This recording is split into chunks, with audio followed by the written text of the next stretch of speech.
I am very happy to welcome you all to this module. The title of the module is Congruence relation between integers. In this module, we are going to learn about the congruence relation. We define congruence relation on integers and discuss how this relation partitions the set of integers into equivalence classes and its related properties. Finally, we introduce Fermat's theorem, also known as Fermat's little theorem, introduced by French mathematician Pierre de Fermat in 1640. One of the most important relations in number theory, a branch of mathematics, is the congruence relation, introduced and developed by the German mathematician Carl Friedrich Gauss, who is ranked with Archimedes and Isaac Newton as one of the greatest mathematicians of all time. Here, we learn about the congruence relation on integers and how this relation forms equivalence classes and some of its basic properties. We shall see the definition of congruence. So, if you have a non-zero integers that is greater than 1, let n greater than 1 belong to z star, then we say A is congruent to B mod n if and only if n divides A minus B. So, we shall look at the definition in detail. Congruence, we denote the notation by using 3 horizontal straight lines, and you can see here. So, here this is A is congruent, you have to read this is congruent to B mod n, and if it is true if n divides A minus B, that is the difference between them. Okay, so if A is not congruent to B mod n, then we write this as A congruent symbol with the strike notation, strike line, and B mod n. So, this is how we denote A is not congruent to B mod n. We shall see an example now. So, here I have 5 divisible by 22 minus 2. So, here 22 minus 2 is 20 and 5 of course divides 20. Therefore, I am writing this as 22 is congruent to 2 mod 5. According to the definition, this 5 should divide 22 minus 2, right? Therefore, this can be written as 22 is congruent to 2 mod 5. Similarly, have 6 divides 35 minus 5. What is 35 minus 5? 35 minus 5 is 30. 6 divides 30. Therefore, this can be written as 35 is congruent to 5 mod 6. So, these are two examples of congruence to each other, two integers that are congruent to each other. So, now you have this 22, I have written 22 is not congruent to 3 mod 4. Shall we verify this? Yes. So, in order to be congruence, this 4 should divide 22 minus 3. Is 4 dividing 22 minus 3?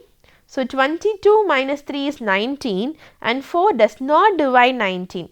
That implies that it is not congruent, that is 22 is not congruent to 3 mod 4. Now, we have seen the examples of congruence relation. Now, with respect to the congruence, we are going to define a binary relation on Z and we are going to prove the relation that we have defined using congruence is an equivalence relation. So, for that, so the binary relation congruent mod n on Z defined by A comma B belongs to R if and only if n divides A minus B is an equivalence relation. Here I am fixing this mod n and I am defining a binary relation on R, that is it takes 2 integers. Since mod n is already fixed, we do not have to worry about this n. And how are we defining? We are defining this belong to R if and only if n divides A minus B. In other words, A is congruent to B mod n. Like that we are defining. And we are trying to prove the relation that we have formed is an equivalence relation. That is, the relation is reflexive, symmetric as well as transitive. So, coming to reflexive part, we have to prove that A comma A belong to R. That is, in order to see that, we have to prove A is congruent to A mod n, otherwise n divides A minus A. Okay, now A is an integer, any integer for that matter. So, what is A minus A? A minus A is 0. 0 can be written as 0 multiplied by n. Therefore, you can see here A is congruent to A mod n as n divides a minus a, that is n divides 0. Therefore, a comma a belong to R. This is true for any integers a, therefore R is a reflexive relation. And then coming to symmetric, we have to prove that whenever A is congruent to B mod n, we have to prove that B is also congruent to A mod n. So, since A is congruent to B mod n, you have n divides A minus B, this is according to the definition. Since n divides A minus B, according to the division algorithm that we have already seen, A minus B is a multiple of n, that is A minus B is equal to kn for some integer k. Now, I have A minus B is equal to kn here. Now, if you multiply minus here, you have minus of A minus B is equal to minus kn, that is B minus A is equal to minus kn. So, from here you can see B minus A is a multiple of n. Therefore, this n divides B minus A. So, when we say n divides B minus A, it is equivalent to telling B is congruent to A mod n. So, we started with A is congruent to B mod n and we are able to prove B is congruent to A mod n. Therefore, whenever A comma B is in the relation, we can see B comma A is also there in the relation. Therefore, the relation that we have defined, that is a symmetric relation. Next, we come to transitive relation.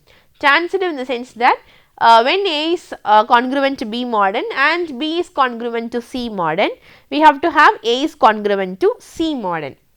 So, here I have taken A is congruent to B mod n, that implies A minus B, that is n divides A minus B. In other words, A minus B is a multiple of n where this k is an integer.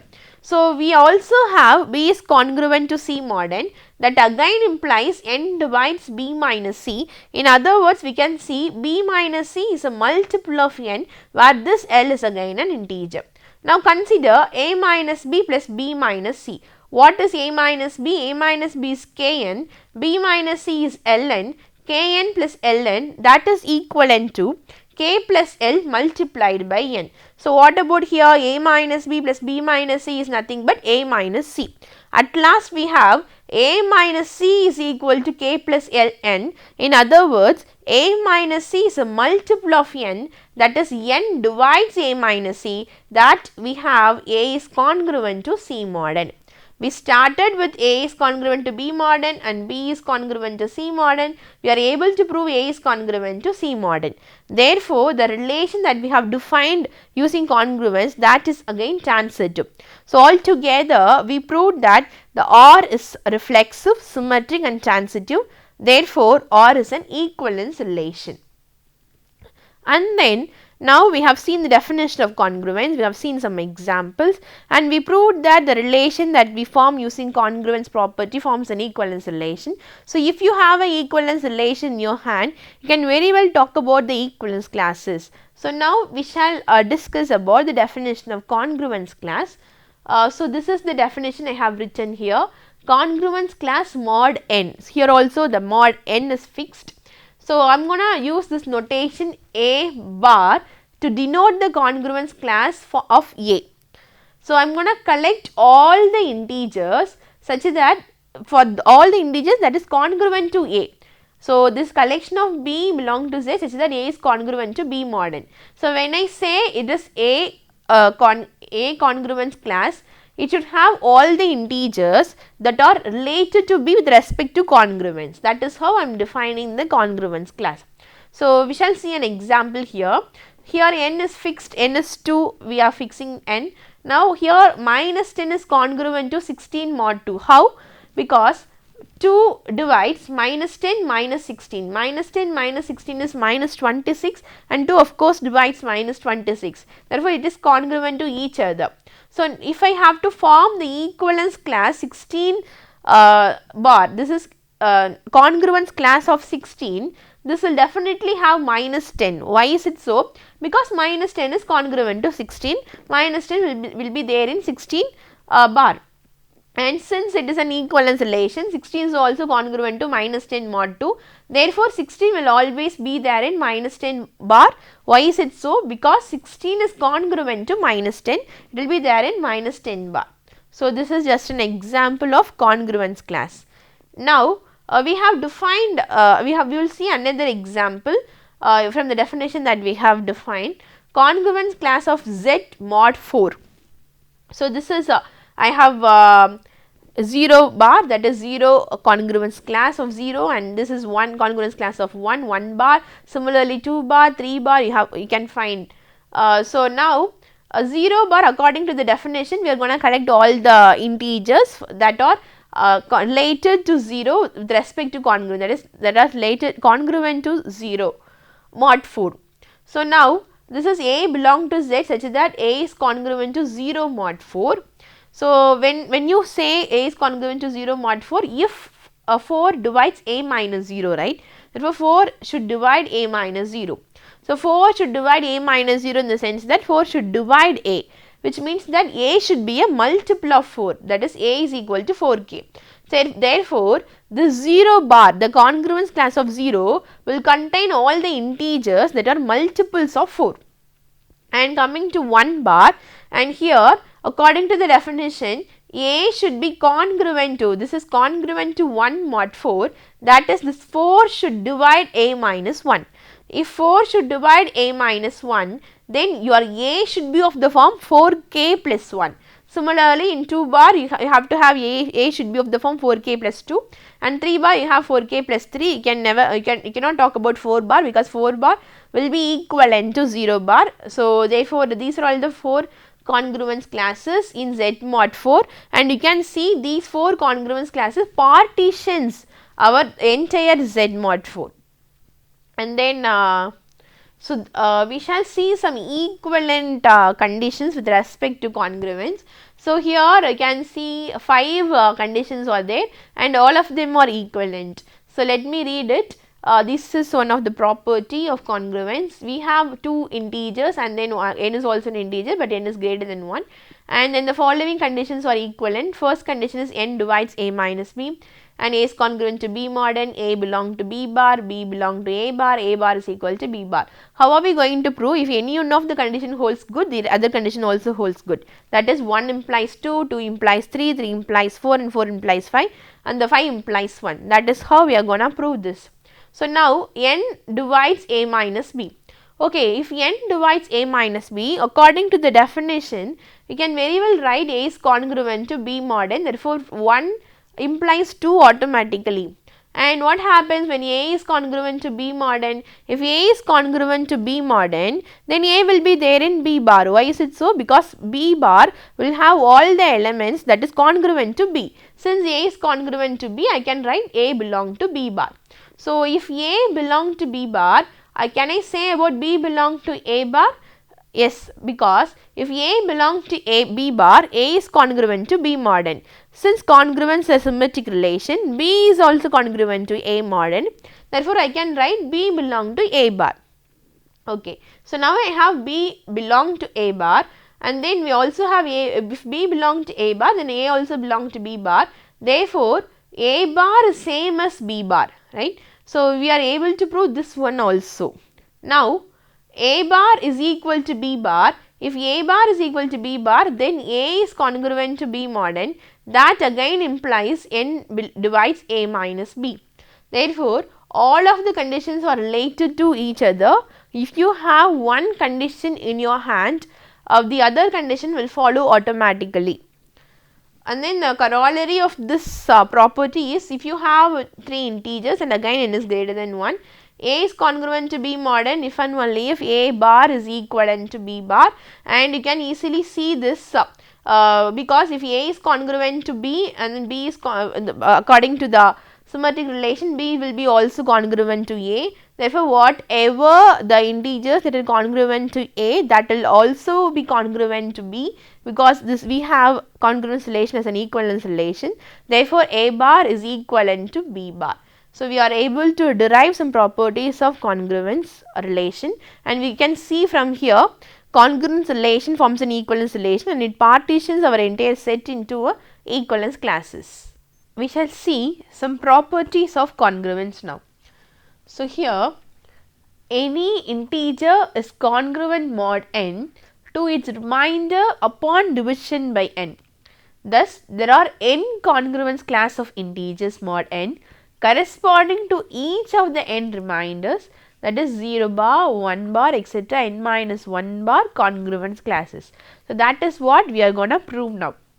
According to this property, if we have an integer and if you are going to find its congruence with respect to mod n, it will be congruent to all the reminders upon division by n. For example, if you have n, then your remainder will be from 0 to n minus 1. Therefore, you have n minus 1 congruence classes. Okay, now coming to this proof, I am going to take an integer, let it be a, and as usual according to division algorithm, this a can be written as qn plus r, where r lies between 0 and n and 0 less than or equal to or less than n. So, from here qn is equal to a minus r. So, we know that n always divides qn. Why is it so?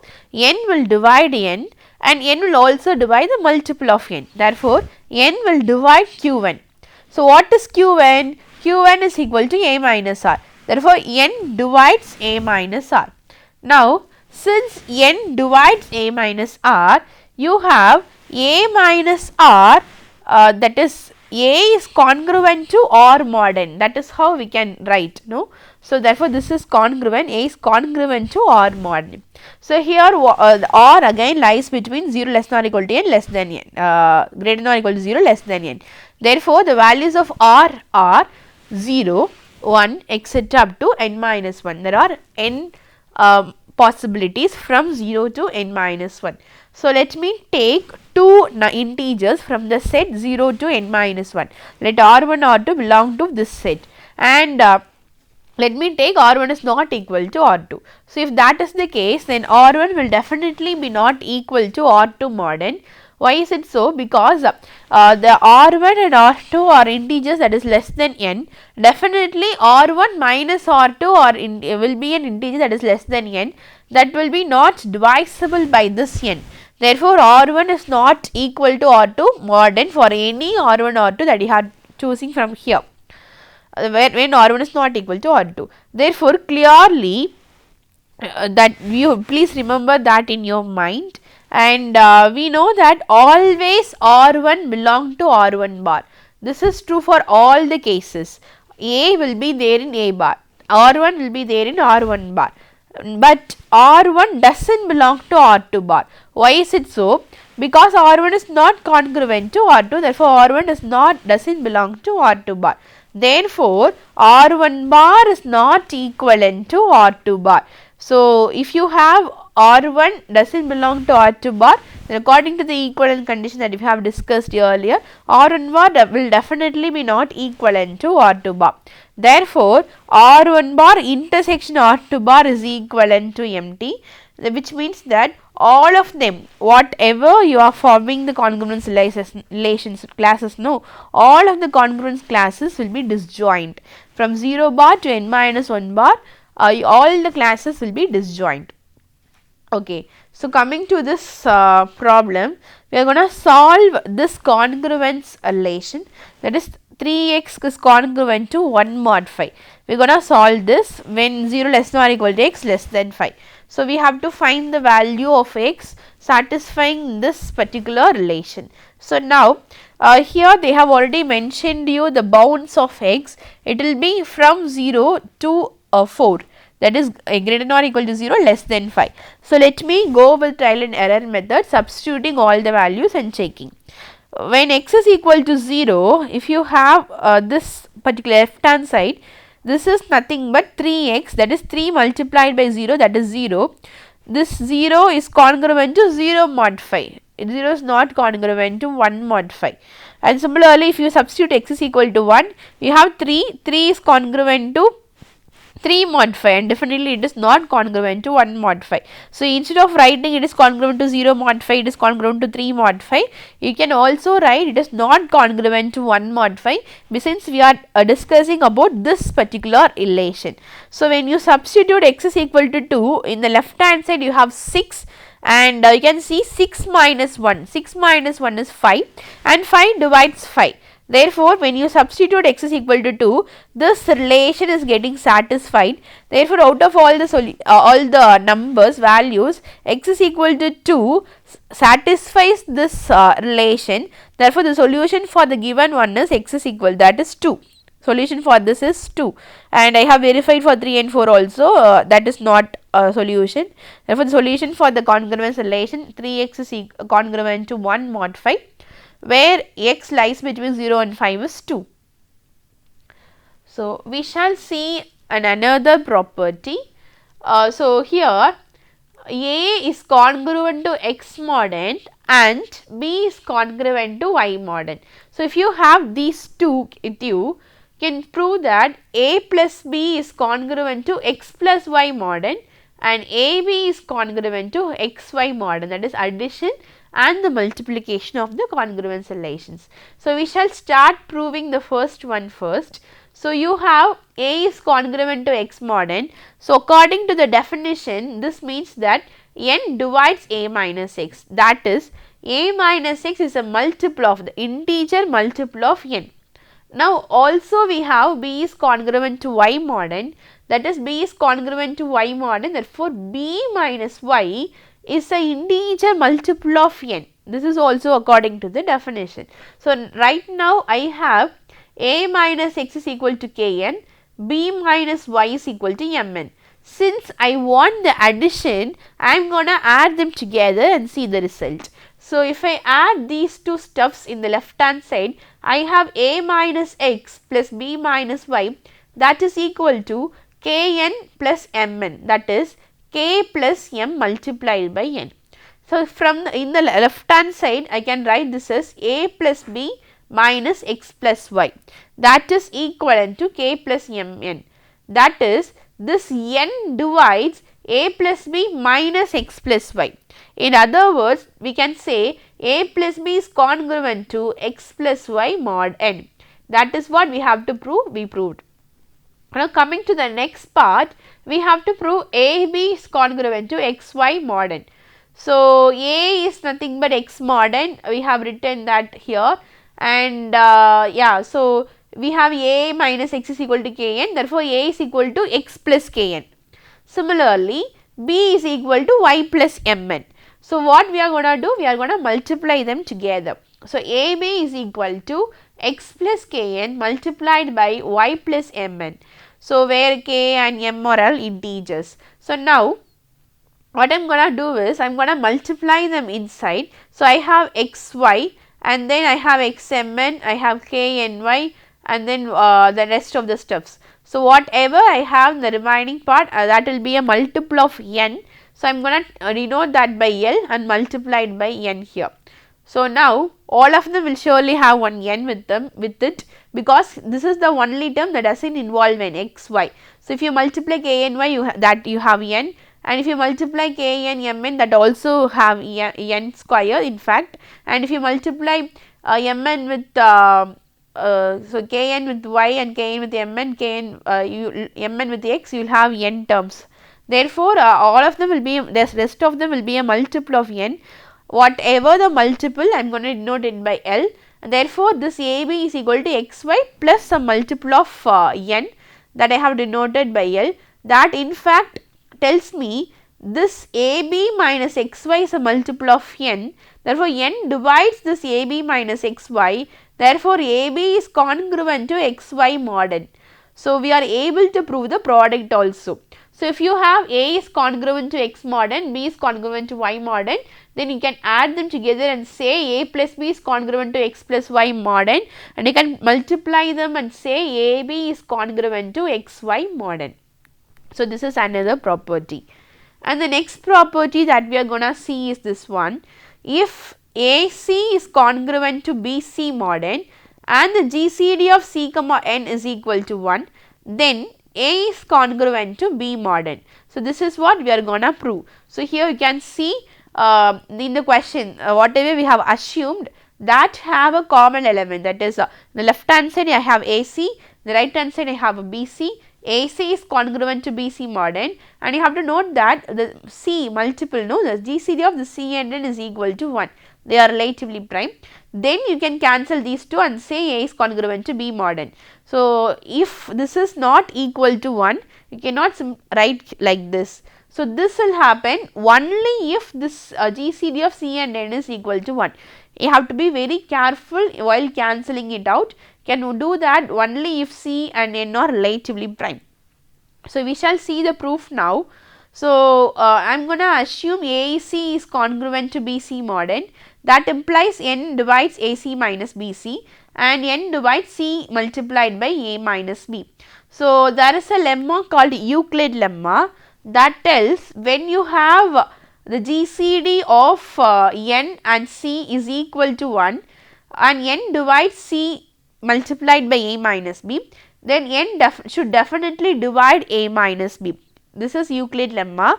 That is, in fact, if Euclid lemma is, again I will tell you the statement again, n divides AB and the GCD of n and A is 1, then n should definitely divide the other one, that is n should divide B. This makes sense also, because when we say n and A are relatively prime, they do not have any common divisors. Therefore, the multiple that you are multiplying, no, that should be divisible by n. So, here n cannot divide C because they are relatively prime to each other. Therefore, the only option left out is n should divide A minus B, that is the only option. If n should divide A minus B, then A is congruent to B mod n. So, we can simply write like this. Therefore, it follows from the Euclid's lemma. And the next one this is again a property. So, another proposition that says let n greater than 1 and A belong to Z integer with GCD of A and n is equal to 1. We have to prove the following three statements. The first one is there exists some S such that SA is congruent to 1 mod n, and second one is for any integers B, we have to have, for this congruence equation we have to have a solution, that is AX is congruent to B mod n has a solution. And the third statement says if AX1 is congruent to B mod n, this is congruent, and AX2 is congruent to B mod n, you have to prove that X1 is congruent to X2 mod n. So, for proving the first part, A part, so you have A comma n, GCD of A comma n is equal to 1. So, according to the property of GCD, GCD can be written as a linear combination of the two integers that we have taken.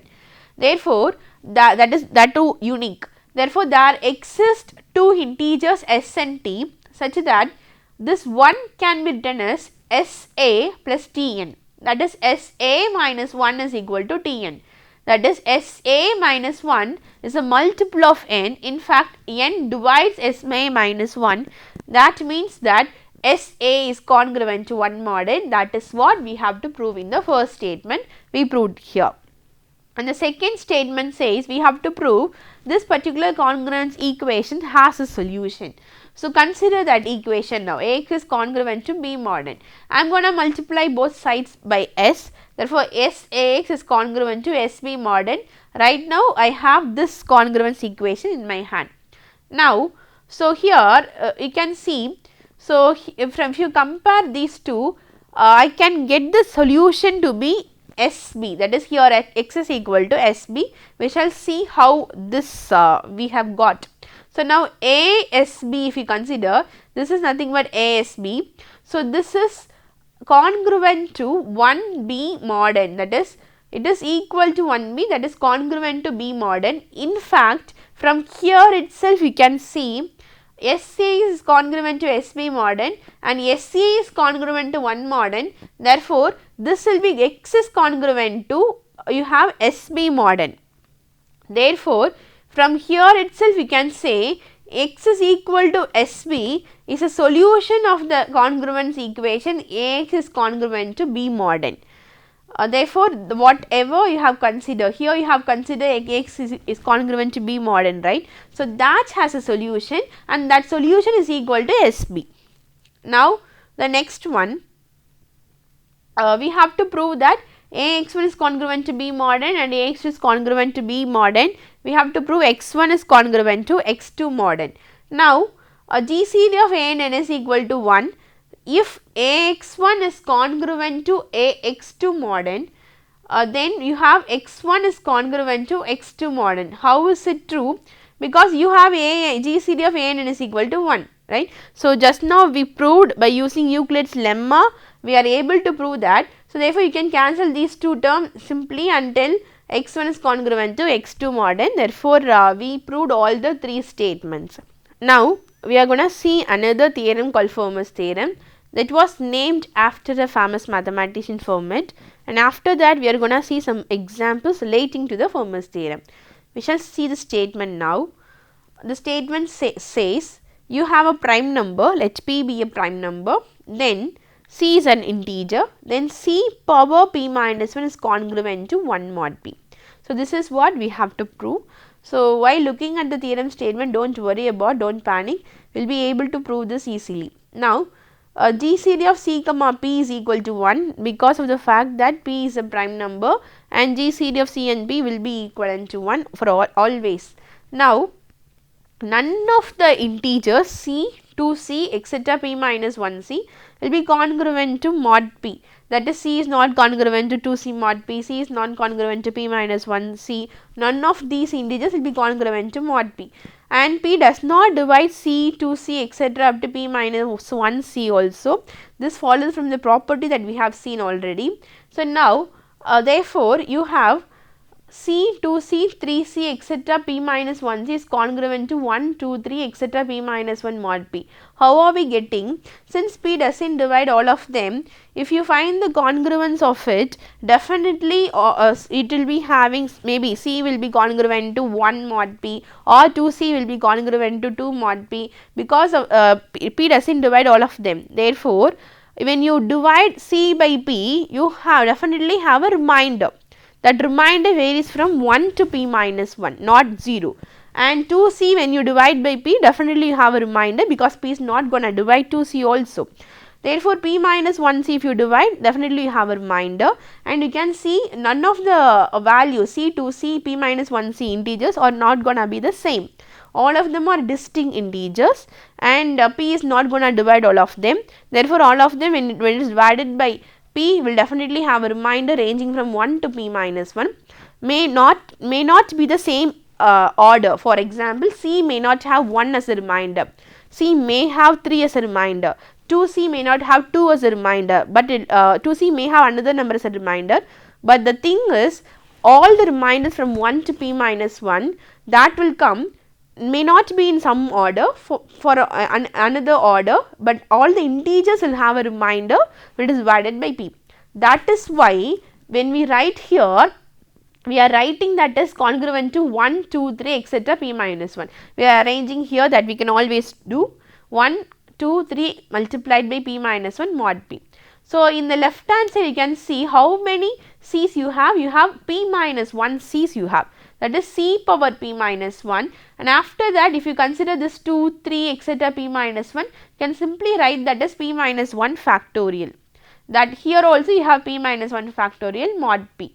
So, there since GCD of p minus 1 factorial and p is gonna be 1, you have c power p minus 1 is congruent to 1 mod p. This property you should have now recall, because this is what we have seen a few minutes back. So, we are able to prove this congruence relation, c power p minus is congruent to 1 mod p. So, now we shall see some examples. First example is 100 power 6 is congruent to 1 mod 7. Is it true or false? It is true because of the Fermat's theorem. You can take the prime number to be 7 and c to be 100, and 7 does not divide 100, you can easily see here. And one more important factor is when in Fermat's theorem, in this p should not divide the integer that you are taking. And then similarly, you can solve, we are trying to solve this congruence relation. So, not all the congruence relations should have the solution, some may not have solution. This is an example of a congruence relation that does not have any solution at all.